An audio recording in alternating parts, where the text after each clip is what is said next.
The following episode of Heal with Kelly features discussions about child sexual abuse and personal body safety education. The content may be sensitive and potentially triggering for some viewers. Viewer discretion is advised. The information shared in this episode is intended for informational and educational purposes and should not replace professional advice or guidance. If you need to disclose sexual abuse, please seek help from a trusted professional or contact local authorities. Welcome to the Heal with Kelly podcast. I'm Kelly Noonan-Goris, and every week I speak to the leading doctors, healers, spiritual teachers, and scientists to find out what is truly possible when it comes to healing. I also interview real people with extraordinary healing stories. My philosophy is, what's possible for one is possible for all. Thank you for joining me on this beautiful journey of remembering our divine nature and tapping into the truths that shall set us free. Hey everybody, welcome to the Heal with Kelly podcast. Thank you for joining us today. I'm very excited to share this woman's story and all the powerful, amazing work that she's doing in the world. Today we have Erin Merryn, who is an internationally recognized author, speaker, and child abuse advocate and activist. She earned her MSW from Aurora University, which is a master's in social work. For 6 years of her childhood, she was sexually abused, keeping her secret locked away in her childhood diary. Before graduating high school, Erin published her diary into a book called Stolen Innocence. She has since published 4 more books. In 2013, she had Erin's Law passed in her home state of Illinois, a law that requires personal body safety taught in public schools every year. She has made it her mission to have it passed in all 50 states. Currently, Erin's Law is in 38 states and Kerala, India. Since 2004, Erin has shared her story in over 200 publications and appeared on Oprah, OWN, Today, Good Morning America, CBS This Morning, CNN, Fox, Katie Couric, and the list goes on. In 2015, she was featured in the documentary Breaking the Silence on TLC, and Glamour magazine has named Erin Woman of the Year, and People magazine named her one of 15 women changing the world. Erin is now married and the mother of 4, and they live outside of Chicago. Erin, thank you so much for coming. No, thanks for having me. I appreciate it. Yeah. Wow. We'll get to the story that is in these 3 books that I have here and the diary. I mean, you brought the diary, but let's show the diary. This is crazy. Battered, yeah. Wow. Well, I kept diary diaries. from when I was 8. It's been beaten and taken around the world. Wow. It's pretty Something amazing. I had hidden under a mattress has now been read by millions. Who knew at the time, right? Right? Yeah. I guess, there's so much we can get into, but I think let's get into the story first of what's in the diary and led to Erin's Law. And then we'll talk about your own personal healing journey even before that happened. Yeah. That makes this even all the more ironic. Yeah, definitely. Well, when I was a young child, around, it was 6 years old, I met my best friend. Her name was Ashley, and I went off to kindergarten, and it was Ashley's house that I had my first overnight. And with Ashley, I had noticed her life was a little different than mine. She came from a family with a dad not in the picture, where I came from a family, 3 girls, mom and dad, lake house that we went to every weekend. And so Ashley asked me to spend the night, and I had never slept over anywhere. My mom's like, you can call me if you get homesick and you want us to come pick you up, change your mind, but I was excited. Ashley had the dollhouse I didn't have. But that night I went to sleep, and my life forever changed.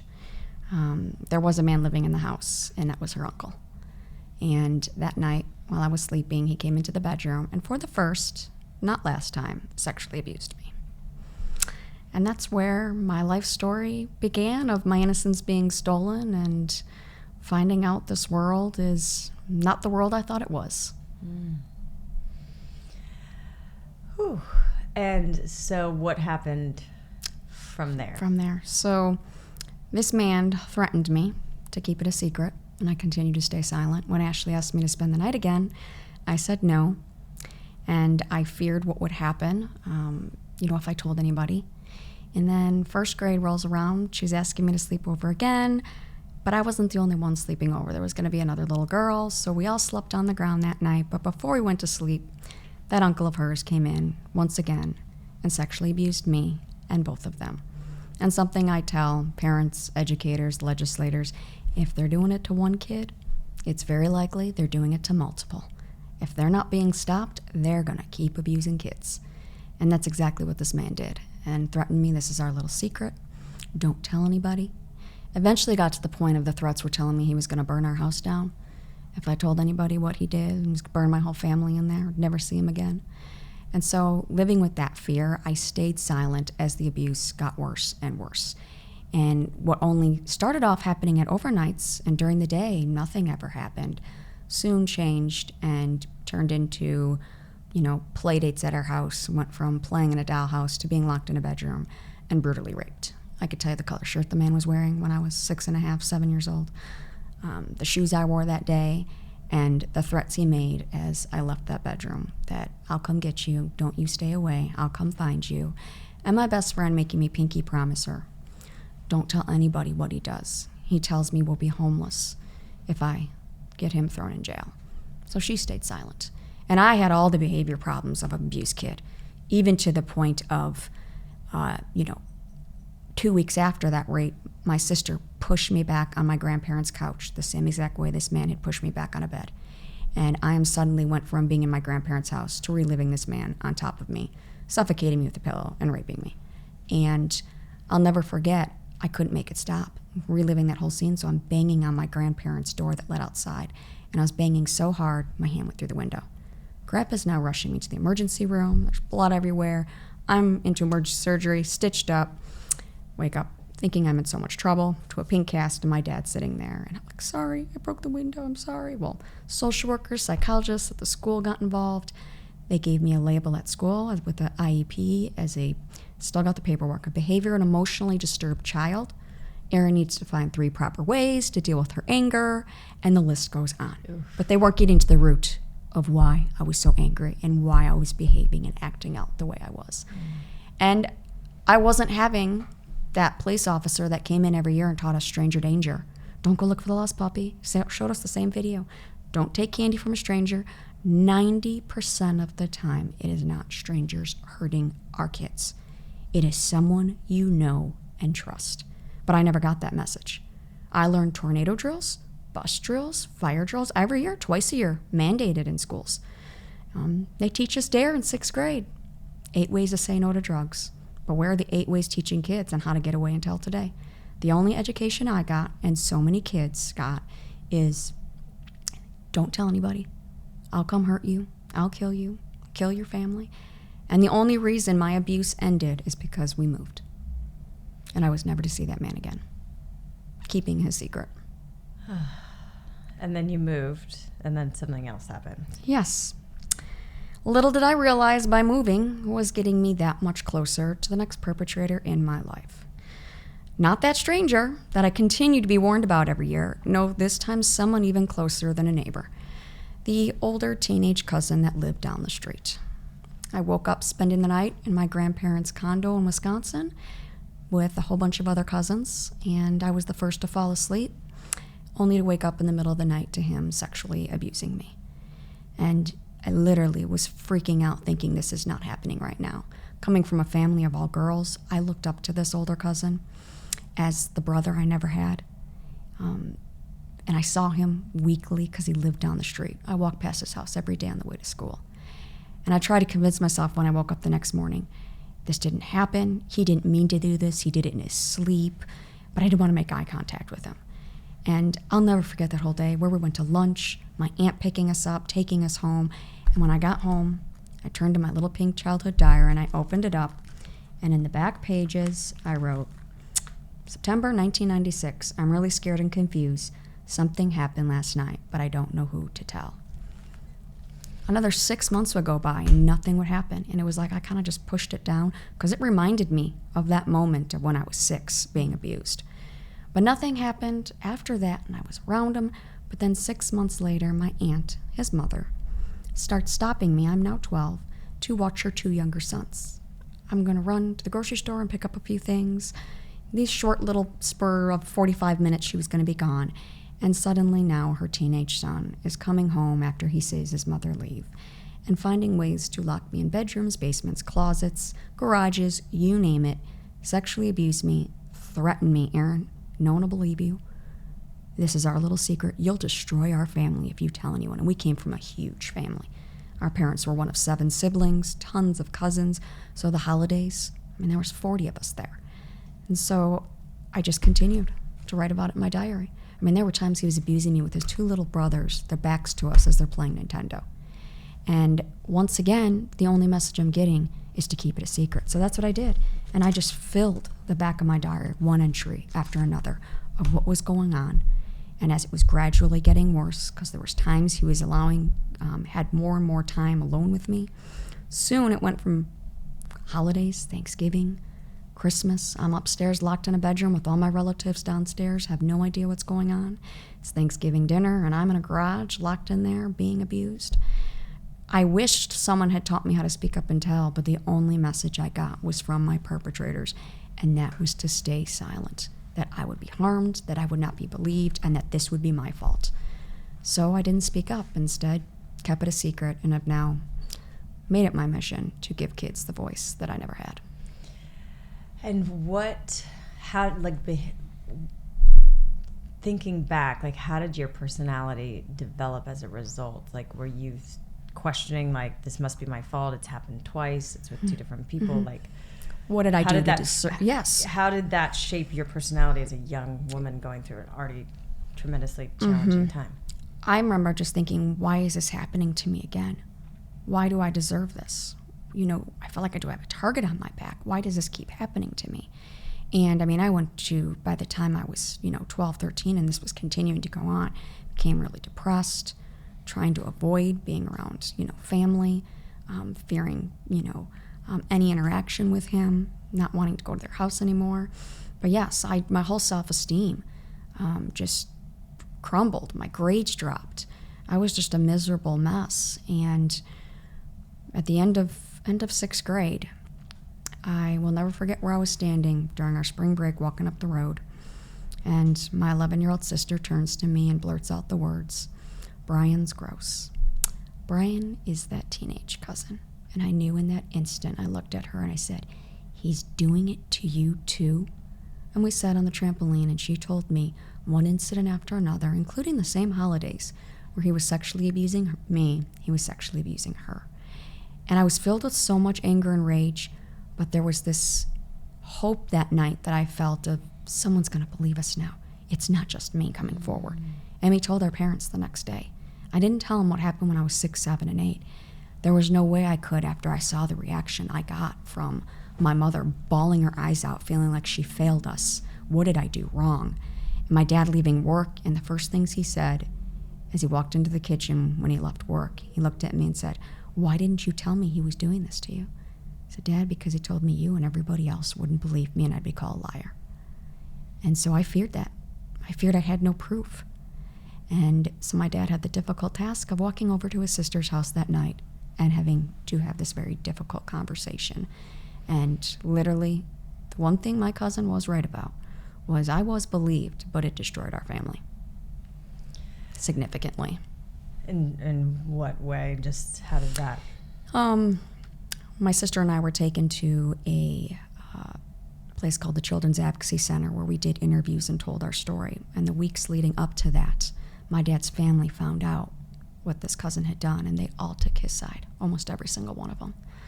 Called my sister and I liars, did not want to believe that he did this. And so my parents tried to go the path of just getting him help. But when they were refusing to cooperate, they went to law enforcement. And after my sister and I were interviewed, had a forensic interview, and we told our stories of what happened, he was called into the police department 2 days later, where they got a confession and put him under arrest. Even with him confessing, we still had family members that did not want to believe that he did this. I heard lines like, "Oh, they were asking for it.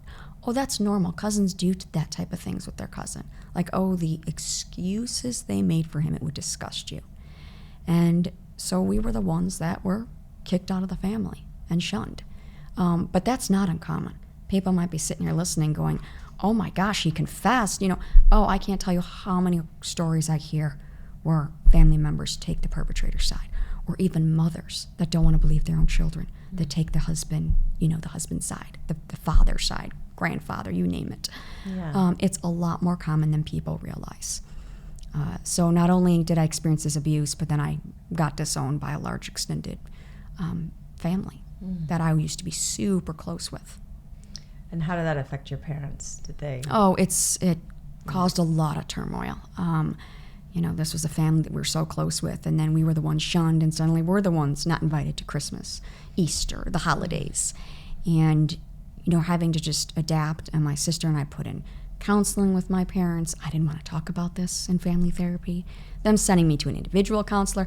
I didn't want to talk about this. There was just so much shame. There were so many horrible things that had happened that I didn't want to discuss. I just wanted it to go away.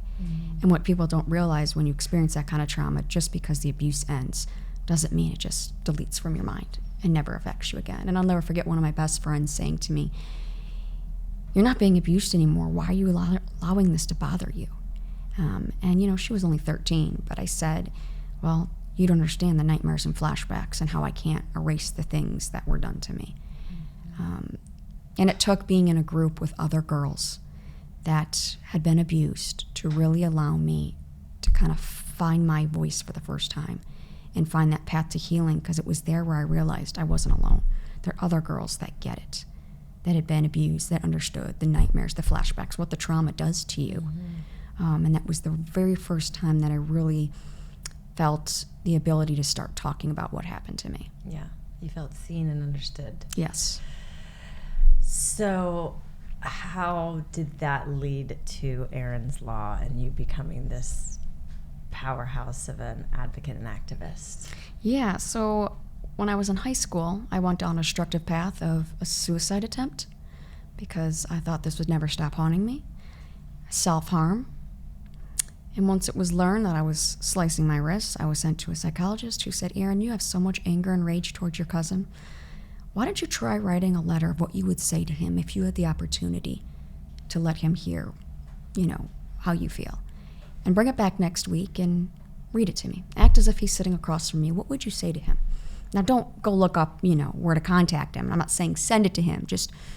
I wrote that letter that night, and I realized she doesn't need to hear this. He does. And she put this idea in my brain, and it is the best thing anybody could have ever told me to do. Because that night, I did a little Google search, found out where he was going to college, found that email address, and by midnight, I clicked send a 5-page letter. Now, if you were to read this letter, which you could in my first book, Stolen Innocence, you would not think I would get a response. I told him I wanted to push him off cliffs. I told him he's going to burn in hell for what he did to me. He heard all that anger and rage. I got a response 5 days later. It was 5 sentences to my 5 pages, but it opened up this door of communication. And for the next 7 months, we went back and forth. Me confronting him, "Why did you do this to my sister? Were you sexually abused?" I had all these questions. "Why didn't you get the help that you needed? Have you hurt anybody else?" And eventually I got the letter most survivors never get. And it was 7 months later, "I'm sorry for what I did to you. I hope you can forgive me. But if you cannot, I understand, but I'm sorry." And it was at that moment I realized I can't spend the rest of my life hating him. I have given far too many years of my life already being traumatized and staying angry and bitter. Don't give your perpetrators that. And so it was at that point I made the decision to forgive him and decide I want to put a face and voice on this. And that's when I took that diary and opened it up and began typing away on the computer as a senior in high school. And just before I graduated, it turned it into my book called Stolen Innocence.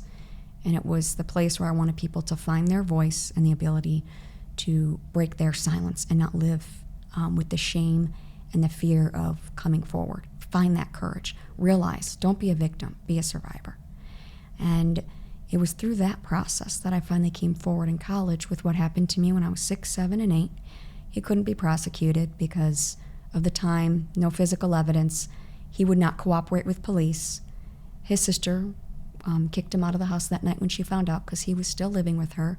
Unlike my dad's family, she 100% supports me and is a big champion of what I do, even though her brother was in complete, denial not admitting any of this. And then how's Ashley? Like what? She went through Ashley? a whole bunch of turmoil over the years as a result of this, and late into her 20s lived with her mom and never got married, any of that. So I know she did have a kid and then went their separate ways, and so she's a single mom now, but she's thriving, doing better than she was in years past, so I'm happy for that, and I've talked to her here and there, ran into her recently. So it was at that time, as I'm traveling the country, getting ready to graduate with my degree in social work, that I was reading a passage in the back of my diary that said how Officer Friendly comes in and teaches us not to answer the door when my parents are gone. They don't warn you about your own family members. They don't teach us that in school. And I read that and I went, they don't teach us that in school, but they teach us internet safety. They teach us, as I mentioned, tornado drills, bus drills, fire drills, and I still have my DARE card, teaching us the 8 ways to say no to drugs.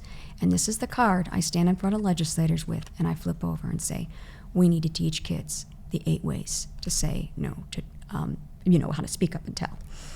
So that is when I wrote my first state legislator and said, we need to start teaching kids personal body safety education once a year in school. We need to give kids this education because parents are not talking about it. They're talking about the strangers. I'll be in a room of 1,000 parents that I'm talking to on a stage, and I'll say, raise your hand if you talk to your kids about stranger danger. Every hand goes up, every time. Raise your hands if you talk to your kids about personal body safety, safe, unsafe touch, safe secrets. I get 3 hands. And those are the 3 hands of mothers walking up to me saying I was sexually abused. I don't want my kids to be abused. We can't just have the abused moms talking to their kids about this. Mm-hmm. So if I can't get parents talking about it, the only other way to get the education to the kids is in the schools. And so my first state senator said, Erin, I agree, we need to talk to kids about this, but they will never teach this at school. So for that reason, I can't sponsor this. And I turned to him and I said, well, that's what needs to change. And if you will not help me, I will find somebody that will. And I wrote for months, one legislator after another, and months turned into years. And from 2007 to 2010, I kept plugging away, type. You can't get rid of me. And I finally found a state senator who believed in me and my mission and finally introduced it. And it took another 3 years to actually get it passed in the state of Illinois. I resigned from my full-time job as a counselor, working with youth, and made it my mission to get Erin's Law passed in all 50 states, because kids are not just being abused in Illinois, they're being abused around this world. And so I started reaching out, going on every government state website, and going down the list of senators, going down the list of representatives, and I have written thousands and thousands of emails over the last 14 years to lawmakers. The stories I can tell you, from turning the biggest doubters of my law into the biggest champions, to being told from this person will say no to your bill, to that person breaking down and saying, I've never told anybody, a representative, I've never told anybody, but I was abused like Erin, and her law could have saved me as a kid. I want every single one of you to pass this. And so since I got it passed in Illinois, I've been traveling from one state capital after another, as far away as Alaska and Hawaii, being the voice for all the voiceless kids out there, to give them the voice that I never had. As I tell people, I can't change the past, so why focus there? Focus on something I can change, and that's the future, and do something positive out of these awful, horrible tragedies in my life. And I can tell you here today, 14 years later, I've now got it in 38 states, part of India, and Ontario, Canada is very close to passing it, and he's hoping to have me come travel there and testify before the lawmakers there. Because I get asked a lot, well, Erin, what are you going to do after all 50 states? What are you going to put all your time and energy to? And I said, they're not just being abused in America. They're being abused around this world. I'm getting on a plane and going to Germany, Switzerland, you name it. Let's pack our bags. I'm getting in front of all these lawmakers. I might need a translator to come with me, but I'll find one. That's amazing. So what does Erin's Law entail? So Erin's Law requires kindergarten to 12th grade. In some states, the language is a little different. It says kindergarten to 8th grade, the way the bill is written, teaching kids personal body safety education. Every year, teaching them the difference between safe and unsafe touch, safe and unsafe secrets, empowering kids with, who are 5 safe adults you can go to, if someone is harming you, if you go to that one person, because there's a lot of cases where kids go home and say, Mom, this is happening. Mom does nothing or hushes the kid. Helping kids identify, okay, who are the people in the school, teacher, school social worker, grandma, other people to identify that a child can go to. And giving kids the tools on how to speak up and tell if they're being physically abused, sexually abused, that you don't keep these secrets. Giving kids this idea, the difference between what is a safe secret and what's an unsafe secret. Grandma's surprise party is a safe secret. We're not going to tell her. But, the uncle that is taking you down in the basement and putting his hands down your pants is not a safe secret. And so it's really giving kids this message on how to speak up and tell. Yeah. And it's just been incredible to see what started off as so much resistance in the beginning in these states to now the stacks of newspaper articles I bring to the table in front of these legislators in these last states and say, here's evidence. Another arrest, another arrest, another arrest of a man being arrested as a result, or woman, for sexually abusing another child, and that child coming forward after being taught my law. Yeah. And so it's been... That's amazing. And that is what really motivates me, because especially the longer this has gone on and the harder it gets in some of these states, the resistance. Why is there resistance? Good question. The resistance, because you think it's just common sense. Yeah. Why would anybody be against this? Yeah. I sit in front of legislators and I said, the only ones that should be saying no to my law right now are the ones that want to sexually abuse our kids. Oof. Yeah, right? Oof. Hello. Yeah, make them feel real guilty if you're going to say no. The resistance is, it's an unfunded mandate, Erin. How are schools going to pay to do this? So in 2015, President Obama passed the federal version of Erin's Law under the Every Student Succeeds Act, providing federal funding for schools to use. Well, they make the excuse that money runs out. What are we supposed to do? I'm now solving that right now with the Erin's Law Foundation that I just created a year ago, and providing the curriculum free. So these schools don't have to pay thousands of dollars from these other organizations that have child abuse prevention curriculum. You can go right on my website, access it free, the videos, the age-appropriate curriculum. So you can't make the argument, starting the next school year, that it's an unfunded mandate. Schools don't have enough time to teach this. We already put so much responsibility. This is not the place for them to learn this. I tell them, you can't give up an art class, a PE class. I'm asking for 1 hour out of a day. That 1 hour is the difference of that 7-year-old. Of the entire year. Of the entire year. Yeah. The difference of a 7-year-old coming forward today or not hearing Erin's Law and coming forward when she's 20 and had been abused for 6 years of her life. Or not even making it because she commits suicide. Yeah. And if the statistics were rare, it would still be something to argue to save one children out of 100. But it's like, what are the statistics of how many kids, female and male, deal with sexual abuse? It's like 1 in 4 girls and 1 in 6 boys will be sexually abused by the age of 18. I mean, that's insane that that's not mandated in schools. I know. To give them tools. There are 42 million survivors in America alone of childhood sexual abuse, but you don't hear about it.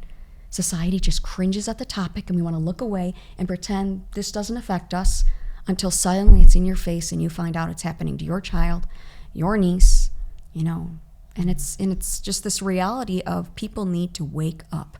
And one of the biggest stories that have come out of me doing this is these legislators realize that once they get to know me, I'm not going away. You can't say no to me. Like, I am a bulldog. You are going to give me what I want.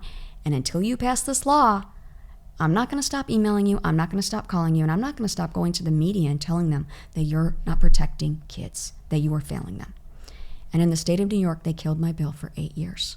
And I kept coming back and coming back. And one woman in charge of education committee continued to kill my bill because she was against school mandates. And I kept coming at her. She would not budge. Finally, she stepped out of office, out of the committee chair, and stepped down. And we got a new person in there, and I got him to pass it. And all those years, I told those legislators in New York as I sat there and sent one email after another, one day I will bring you the proof of why I never gave up on getting this passed in New York, as I say in all the other states. And all it took was 1 year after Erin's Law was passed in New York for me to bring them that evidence. Very first year it was taught in New York in 2019, in upstate New York, Erin's Law prevention educators went into an elementary school.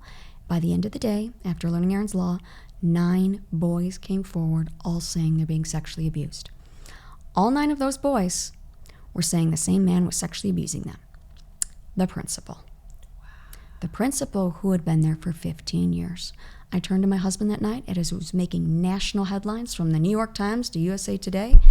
I turned to my husband, I said, oh, there's not 9 victims. Yeah. This is just the beginning. And when it went to trial, 26 boys took the stand, and he was convicted and sentenced to 63 years in prison. Now think about that. Had Erin's Law been passed 8 years earlier, those 7, 8, 9, 10-year-olds that were on the stand could have been saved from any of this because they were babies and toddlers when I first tried going after this. And it is a perfect example I now put in the face of other legislators saying, don't be another New York. So who are these states? Who are these other 12 that we need to get going here? Yeah, we've got Hawaii, Arizona, Nebraska, South Dakota, Kentucky, Kansas, Wisconsin, Iowa, North Carolina, Florida, Massachusetts. I mean, and Wisconsin is very much a state because I spent so much time there throughout my childhood with my parents having a lake house and where my abuse began with my cousin. So I've been strongly advocating for that. Yeah. But I keep at it. The nice thing is about the way our country's set up is there's always new people being elected. And with the statistics of 1 in 4 and 1 in 6, I always find that legislator that connects with me, that gets it, and says, had Erin's Law existed, I would have spoken up and will sponsor my bill. I'm just still blown away by how just that example in New York should be enough for every state to want to pass this. Like, what is the argument beyond budget? Yeah, there's an argument within the parent community of they're fearing that this is sex ed. We're teaching, our kindergartners, our first graders about sex, there's an agenda. That's this big thing now. There's an agenda that Erin's Law is not teaching personal body safety, or it's also teaching our kids about you can choose any gender you want to be. So I'm having to put that fire out and get in front of legislators and say, that is not what this is. Parents, I'm literally going on Facebook groups of communities of moms that are trying to opt their kids out because they think this is dangerous to their children, and suddenly Erin's Law is going to teach their kindergartner you can go change your gender tomorrow. And I go, this is personal body safety. This is not that at all.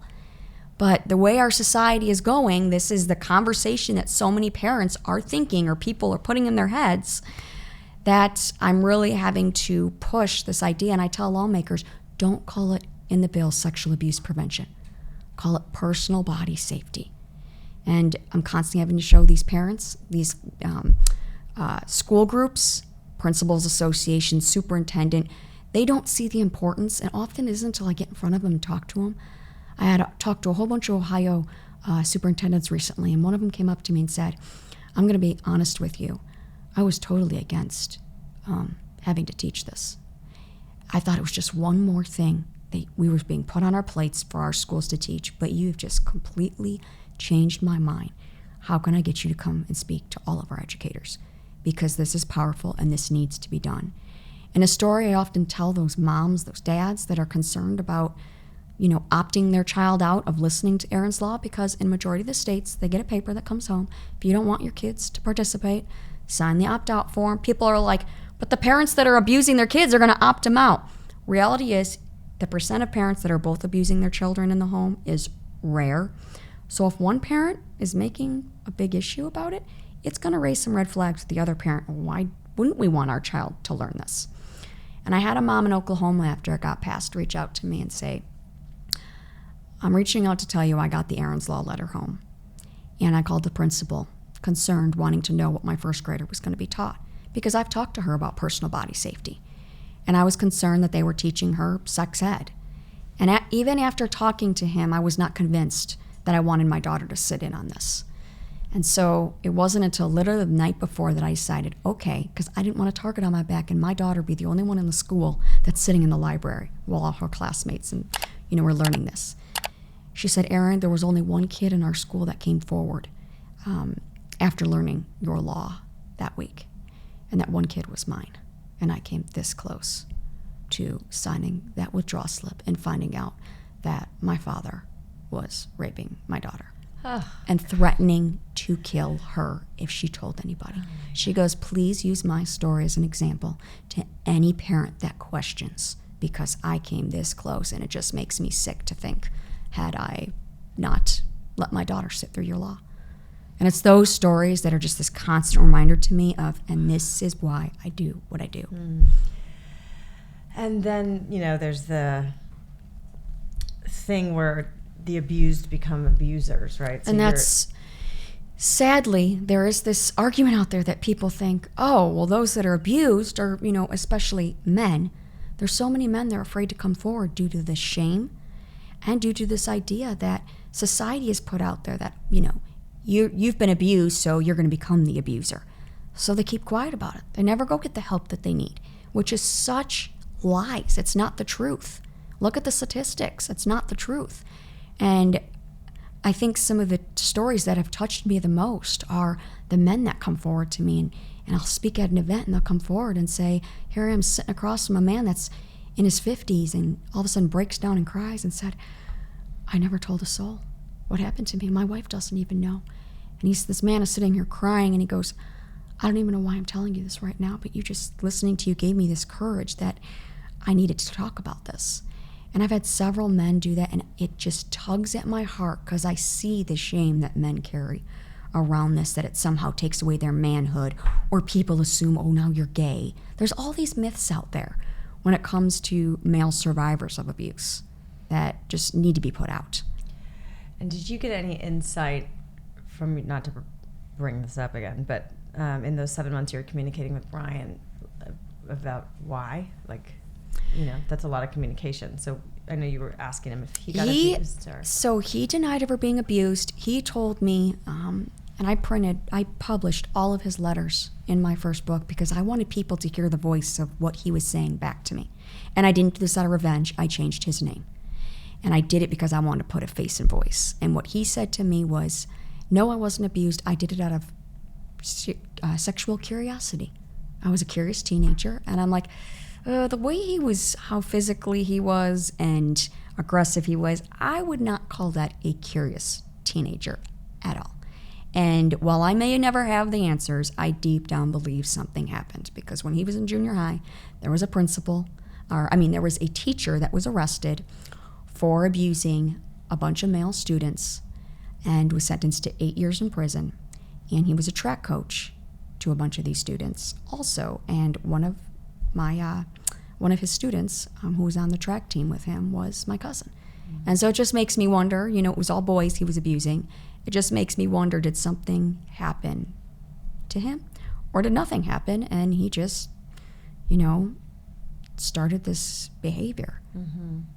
But it's just the work that you're doing in your law and this education not only helps kids understand that it's common, it's far too common, and then give them tools to protect themselves and not buy into these threats that are so terrifying and debilitating, and then kind of shines light on the shame that's not your fault, it actually happens far too much, and then it feels like you disrupt the pattern too, so that less kids are abused, and then say Brian was abused and then it twisted him so much that he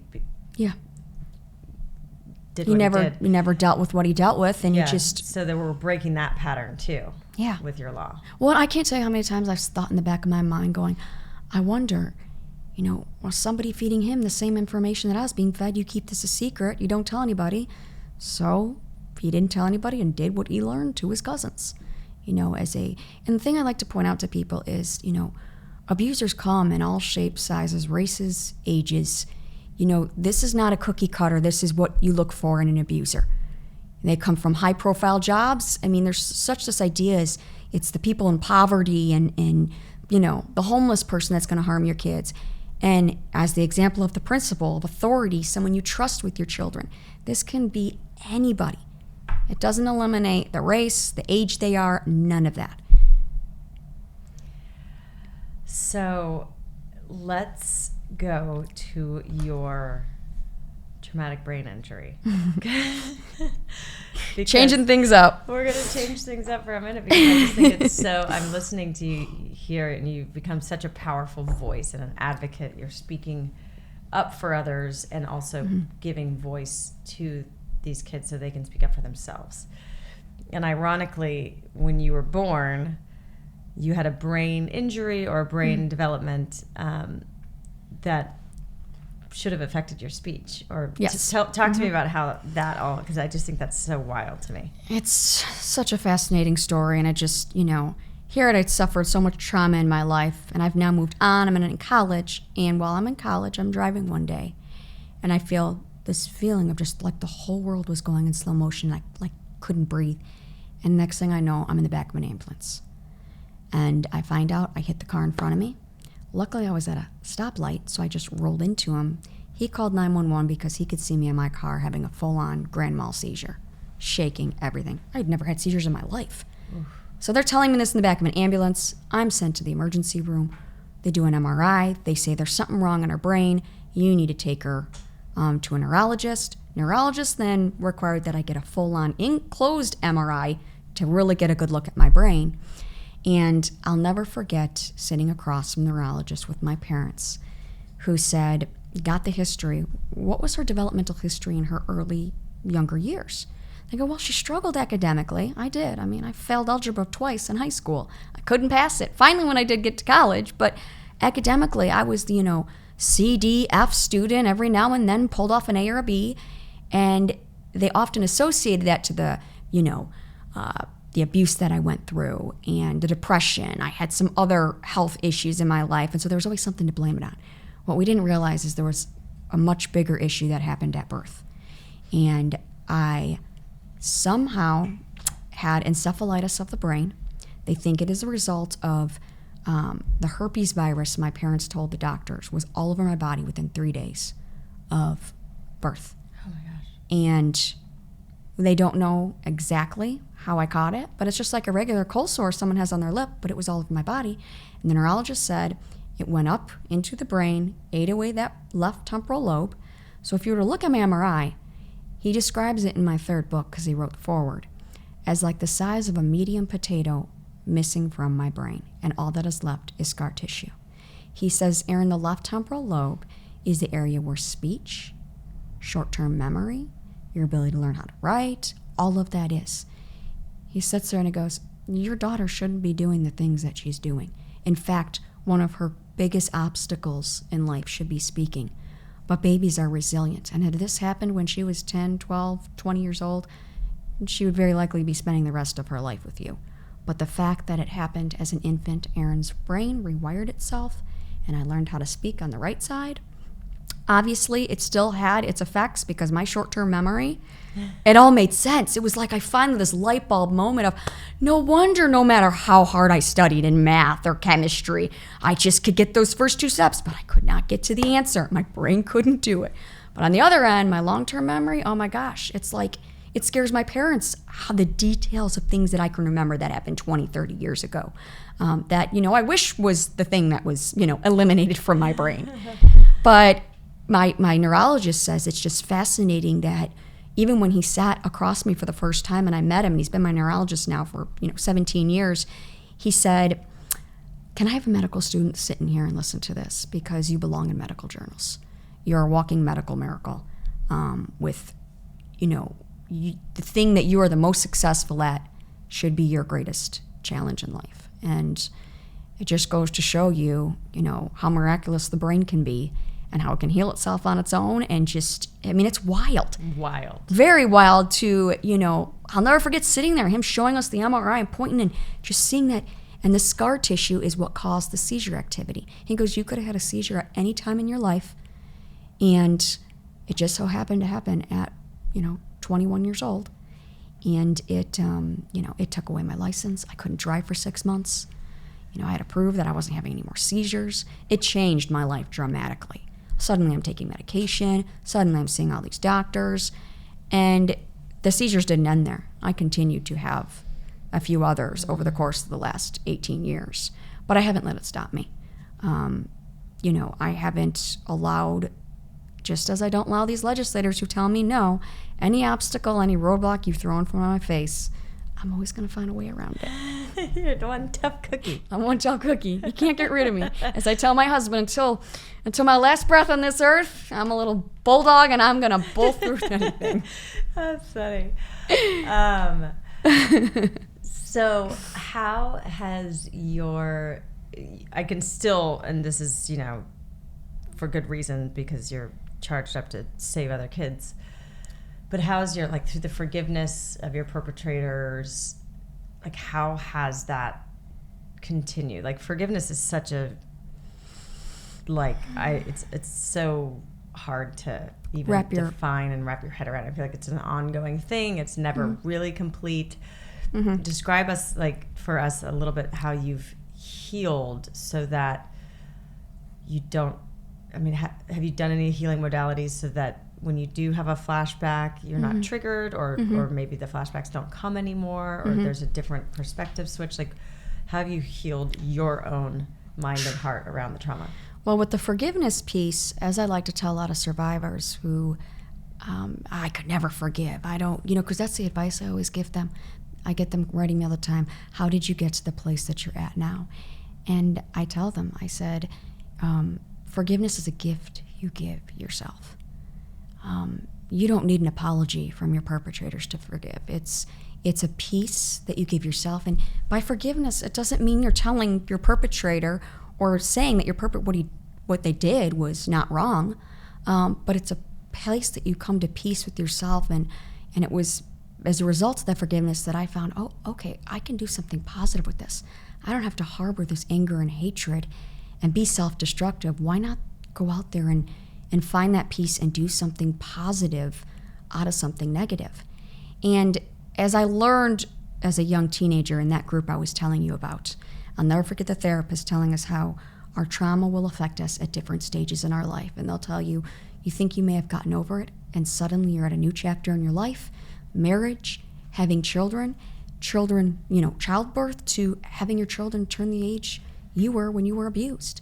And I just made a post about that the other day on social media. My middle daughter just turned 8, and I suffered the most horrific abuse at 8 years old at the hands of this neighbor.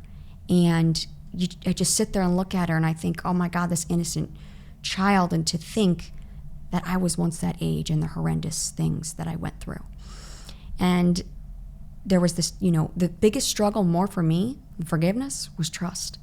My greatest fear in life was I was never going to have the dream of being married and a mother to a bunch of kids. That was my biggest dream in life. Before anything else, it was to be married and have children. And for the longest time, I thought, I'm never going to be able to trust anybody. I went from one relationship after another, and it never went beyond 3 to 6 months because there was this fear, I can't trust this person. I had this idea that all men were evil, and they're all out to hurt you, and they all have an agenda, and so I always ran away from every relationship. And it took me finally in my mid-20s to go see a male therapist, and I go, if I'm ever going to be able to trust a man, I have to start off talking to a male therapist.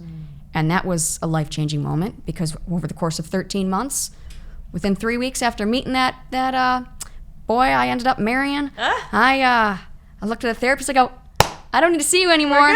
I'm like, I figured out what I needed. I can trust men. I found the one I'm going to spend the rest of my life with. And what was crazy is 3 to 6 months, I was always running away from men. And with literally by 4 months into the relationship, we already put the down payment on the venue and wasn't telling anyone. And he's been the greatest thing that ever happened to me. But as I said, going back to how it affects you at different points in your life, I'm married, 9 years go by, everything is great. I'm having all these wonderful babies and traveling the world speaking, passing Erin's Law, and then suddenly it's there again. All this deep-rooted stuff that I thought I had moved past, some of the most horrific things that I don't stand on stages talking about, things that are just too dark and would give people some serious nightmares and wonder how someone could be that evil and exist on this earth, and started to haunt me. And I was finding myself from thinking, oh my God, nothing can faze me anymore. And I could be in the checkout at a grocery store and, I'm turning around to grab groceries and put them in, and I see someone that looks just like my perpetrator from when I was younger.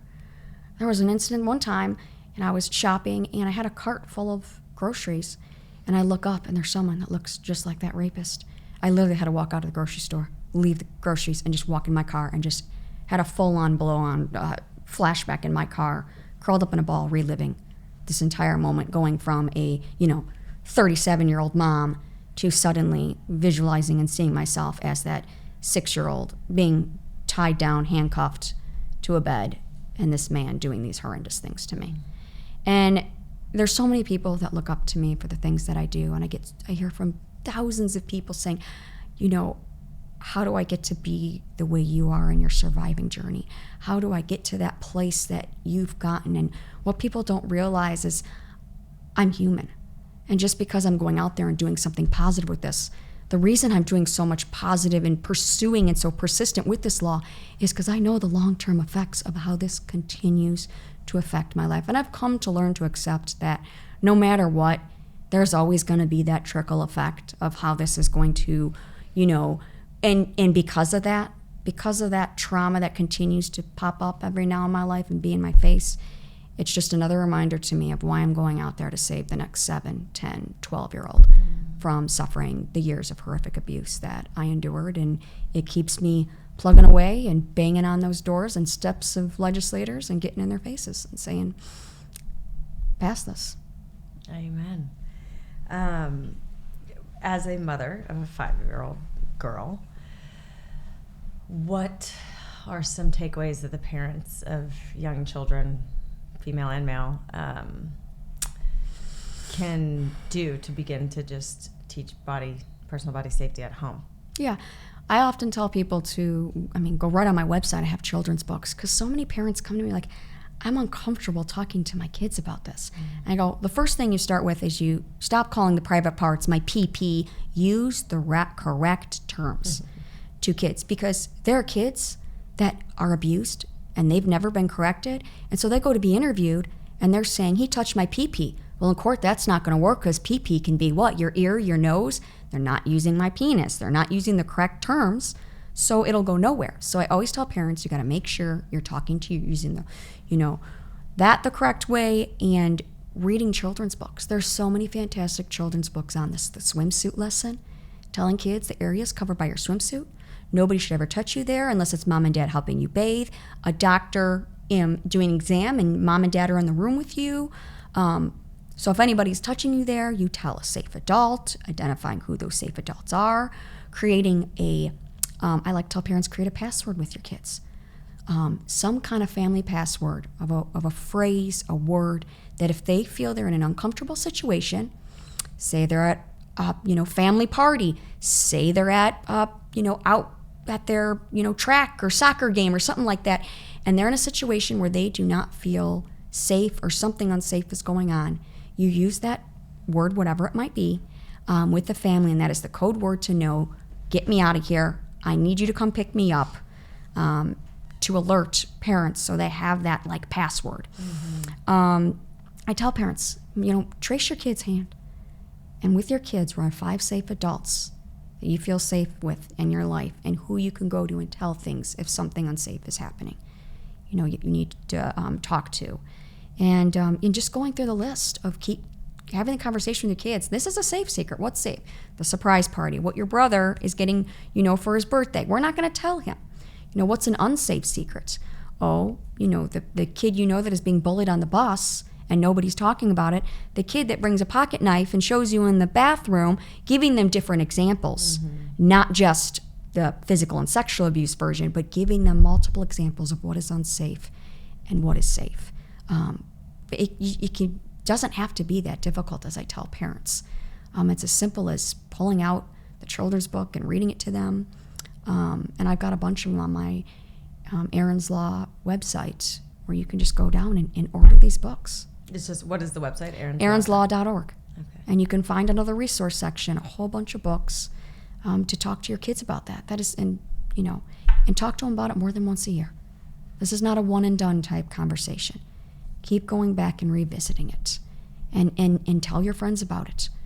This is the conversation as moms that you should be having in your moms groups, because these people live in a bubble and think this couldn't happen to my kid, or this couldn't happen to my, daughter's friend, my son's best friend, what is going on in all of our own backyards. Just because you look at that sex offender registry and think that sex offender lives 8 miles away, the closest one, what you don't know is the 4 that are living in your neighborhood that were found not guilty, or there was never charges pressed, or that are still doing it. So you can't live in this bubble of a world and think, your kids are untouchable and nothing could ever happen to them. You have to be vigilant. You have to be on guard. And, in like a rule in my home, everyone parents differently, but a rule in my home is my kids are not allowed to sleepovers. Do you blame me? No. I will, and for the longest time, my 10-year-old goes, why does, this person and this person get to do sleepovers, but not me? And I'd always tell her, because Mommy doesn't agree with sleepovers. I don't know what kind of TV shows they're watching. I don't know what goes on in their home. And it's for safety reasons, sleepovers don't happen. And people are like, well, then do you allow sleepovers at your house? No, that's not fair to the other families. I want you to trust me with your kids, but I'm not going to trust my kids spending the night in your home. No, that's not fair. Mm-hmm. And eventually, my now daughter, who just turned 10 when she was 9, started asking me all these tough questions. Mom, why did you go after Erin's Law? Because she knows. She learns it in school. In fact, the health teacher who just taught it in her school said, as he's teaching it, Abby, how am I doing? How am I doing with your mom's law? Am I doing it right? She came home and told me, and I loved it. And that full circle moment when she was in kindergarten, and I got the first Erin's Law parent letter home. Your daughter's, your dear parents, your child is going to learn Erin's Law next. It was just like this full circle. I'd been doing this for more than a decade and going, wow, all that hard work, and now I'm having my own child who obviously knows all this, but is going to be learning it in school. And so I finally sat down with my daughter, because I feel she's mature enough, and in an age-appropriate way, explained to her why I went after my law, and told her what happened. I just mentioned the overnight, and my friend's uncle that lived with her came in and touched Mommy in an unsafe way in the private parts where he shouldn't have, and then mentioned, and that wasn't the only time this happened in my life, and then a cousin did this. And so I started tying all these pieces together, and no, I don't want to take my kids' innocence away, but I also don't want to prepare my kids that life is just beautiful and, sunshine and rainbows. Mm-hmm. And I'm not going to lie to my kids either. And so I sat there and, told her why I went after this law, and her immediate response when I told her this is, that's why you don't let us have overnights. You're just trying to keep us safe. Finally, it was like this guilt that I had carried for so long is finally lifted. I'm like, oh, she understands now. Yeah.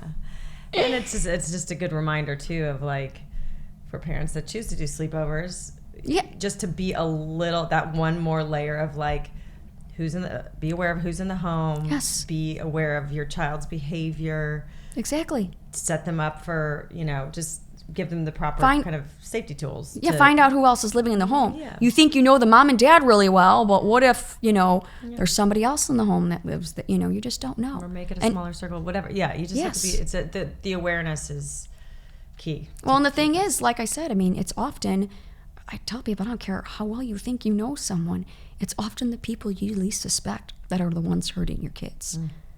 And and I've even talked to my daughters. I'm like, if you want to do a sleepover, we can get all your friends' moms and we can all go get hotel rooms, pool party, all of that. And we'll do the moms and daughters sleepover. Yeah. My daughter, ever since I mentioned that, when are we going to do it? Book the hotel, Book the hotel, Mom. Cats. Someone told me that you had a lot of helpful cats along the way, and I do mean the furry cats. So the story behind that is, many, many years ago, I got a kitten, and that kitten I eventually made an Instagram page for, and one day a video I posted of my daughter singing to the cat went viral, and 2,000 followers turned into 75,000, and this was a cat that was letting you give you baths. Cats hate water. And this cat just purred, and the kids are scrubbing the cat in the bathtub, and, and it just led from one thing after another of all these crazy things. That this cat was doing, and her social media just kept growing. And then she sadly passed away. Oh. And 6 months later, I surprised the girls with a kitten. Well, I didn't think there's no way this kitten is going to be anything like the extraordinary last cat that I had that, would do spa day and everything else with the kids. And then all of a sudden, within 48 hours, realized this sweet now little boy ginger kitty was doing all of the things and more that the other cat used to do. I mean, I literally have videos of this cat doing spa day with my kids. Cucumbers on her eyes. All of the kids are laying there with cucumbers and face wraps and everything, and she's just purring away. And I actually have to take video of it so these people realize this wasn't a quick picture and the cat ran away. Yeah. Like the cat, as you hear, just purring away. And her following went from literally the first cat's, 120,000 followers to now 330,000. Oh my God. And I tell people, they're like, how do you end up? I get asked this all the time. How do you end up with two amazing cats who both have their own published books? And I tell them, I said, it's God's way of allowing me to reach people I would not be able to reach with my mission, because I'm always telling people on the cat pages, I'll post a cute cat picture, but then I'm following up with Erin's Law, contact your legislators if you live in this state. And I use it as a whole strategy to reach, and I got hundreds of thousands of followers on the other side of the world. And I'm getting them saying, here's who to contact in Germany. How do I, in my country, who do I speak to? And I'm literally giving these cat followers steps on where to start the conversation. How does your education system work? With just people across the world that, I would never otherwise be connected with, all because of a cat. That's amazing. It's just so wild. Oh my gosh. Last question, because you mentioned God. Like, what is your overarching, I'm asking this question to so many people these days because I'm curious, overarching spiritual belief about life and God. Like, when you go through something so horrific and you're faced with evil and you lose trust in humanity, but then it propels you onto this incredible mission that is the whole purpose of your days now, and obviously fuels your passion and your vitality. Like, how has it changed your kind of faith or spiritual views, or what is it now? Like, what do you want to share about that? I grew up in a Christian home, and when I was being abused, and in my teen years specifically, I was very angry at God. Mad that I felt like my cousin got away with this, and just depressed with the world. And I literally have journal entries. Dear God, how do I make this stop? Please help me. Please save me. Or, dear God, why is this still haunting me? So many messages I'm literally writing right to him. And it was through the whole forgiveness piece and finding my voice that people often ask me, what made you go after Erin's Law and you have the confidence that you do, that you'll get it passed in all 50 states? It's hard enough to get a law passed in one state, let alone 50. And I said, God spoke to me, and I will never forget that night waking up, literally waking up in the middle of the night, and him telling me to quit my job and go after this. And I didn't even know how to explain it to my parents because I thought they would think I was crazy. You're just going to walk away from your career? Even though they're God-loving people, I thought God came to me and told me I need to quit my job and pursue this law, and clearly told me, you're going to have doubters, Erin, but you will pass this in all 50 states. And that is where my determination, my strong faith comes through, because of my faith in God and what he has shown me and what he has shown me I'm possible of. And I can't tell you how many times that there have been these hurdles. Satan has tried to get in my way and stop me so many times. I've dealt with stalkers, the epilepsy, everything else that has just come one hurdle after another to come in my face. And I'm like, I know God's got this, and I know he's going to continue to lead me on the calling God had for my life. I love it. Amazing. Thank you for sharing that. So where can people find you and the cats? I want to know about the cats. They can find me on Facebook or Instagram, Erin's Law, the Erin's Law Foundation. And Carrot is our cat. Her Instagram is the cat named Carrot. And it'll definitely leave you plenty entertained. Cute. Carrot, like the food. Yes, like the food. The cat was orange, and so the girls immediately said, I go, what should we name her? Blurts out, Carrot.